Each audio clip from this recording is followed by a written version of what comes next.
Here's one of the things that makes marriage hard and makes life difficult is that every person is different. No two husbands are the same. No two wives are the same. And what different people need to flourish and thrive is different than what other people need to flourish and thrive. For example, my wife needs more alone time than me on like the extrovert introvert spectrum. She's way more introvert. I'm way more extrovert. People wouldn't assume that because she's pretty effervescent. She's hospitable. She's warm.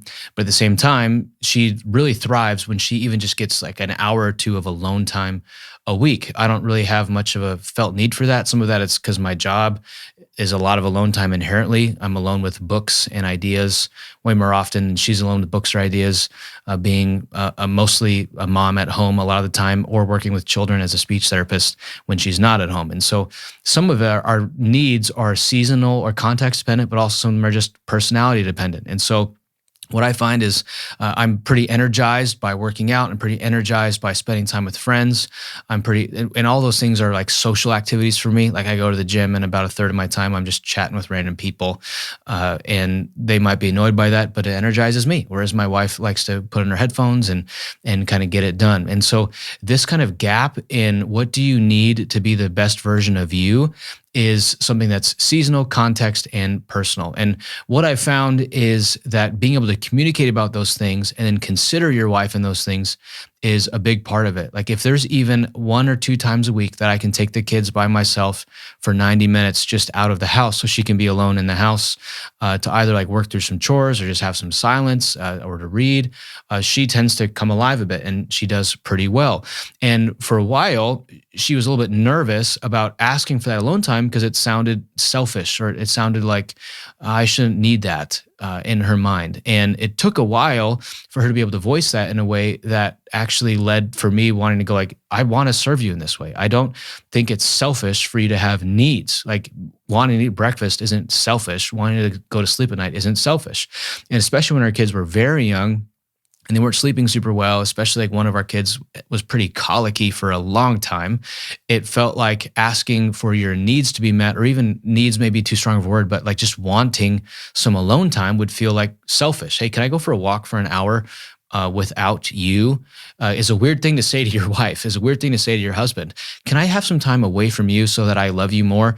Is something that people are not super comfortable saying sometimes because it can code selfish, especially in Christian circles where it's like we need to be one flesh, unity, together all the time. It can be kind of awkward to say, I need some space away from you. I need some space away from the kids. And obviously that could become a problem at a certain point where if your wife is home with the kids all day long and you need some me time and you play 36 holes of golf on a Saturday because you need some me time, that can at a certain point become abandoning your family. But that line on what that is going to be different for you, is different for your wife, and is different for your kids. And so the ability to say, I think I want to try blank with our schedule, with our routine, with our rhythm. I think we should be in a small group at a church. I like that connection. Or I think I need a season off from that small group in our church because I just need to like sit and be quiet longer. Being able to like experiment playfully with your schedules, your routines, the flow of your life, such that you're going to be the holiest and best version of yourselves for the sake of your marriage, for the sake of your kids, for the sake of your community, is something you have to try to communicate about, because sometimes you don't even know what you want, and that's what's so frustrating. Is I don't feel like I'm doing well, and so I need to change something. I don't know what needs to change. There was a season there where my wife and I are waking up at 4:20 every morning to go to the gym, or she would go to the gym and I'd work, and then we'd trade and go back and forth. And we did that for a long time. But then as our kids got a little older, I remember being on a date night with my wife and going like, I'm tired. I don't think I can take this pace anymore. And she was kind of like, yeah, people get tired. It's fine. And I was like, no, I don't think you understand. I'm saying like, I'm unsustainably tired. Like I can't do this. We have to switch it up. And I said it pretty harshly in a way that was like not kind to my wife, but I think it kind of showed me how I was really burning the candle at both ends and going, our schedule needs to change. And so we ended up talking through what needs to shift, what needs to move around.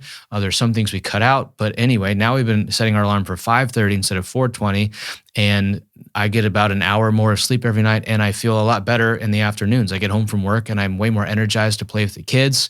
And part of what was frustrating about that for me is I think my wife does really well on 7 hours of sleep, but I tend to do really well on 8 hours of sleep. And I don't like feeling like I have more needs than my wife. That sounded like weakness. It sounded like frustrating. I should be able to get the same amount of sleep or less than my wife. And so she was accommodating and recognizing that just my body seems to be wired differently. My gas tank seems to need more time filling up than hers does. And so feeling like, hey, I think I have a need that is for more sleep, that if I don't have it met, I'm going to start fraying. And talking to your wife about that, it was not a really super fun conversation to go like, hey, I think I'm weaker than I want to be. Can we accommodate that in our flow of our lives and our schedule? But it took initiating that disparity and took me kind of processing through my needs and bringing them to my wife for her to even be able to understand where I was coming from. And so these different needs, like my wife has a greater need for alone time and I have a greater need for sleep. And that means that if I'm going to try to live with my wife in an understanding way, like 1 Peter 3:7 says I need to be in touch with her needs, which requires me asking her questions. It requires me being in tune with her emotional and physical state. It requires sometimes doing some like heavy lifting because people aren't always immediately in tune with what's going on in their heart, mind, and soul. And so if I really try to understand my wife and let my wife understand me, there's going to be gaps that need to be accommodated because our limits are frustrating. I want to be an unlimited person. I'd love it if I could be productive 24/7, but I'm not God. I'm not. I sleep. God doesn't sleep, and I have to live within those constraints. And so figuring out what your constraints are with your spouse or your future spouse or your kids is something that needs to be negotiated, processed, and talked through because your needs are different than mine, and her needs are different than your wife's.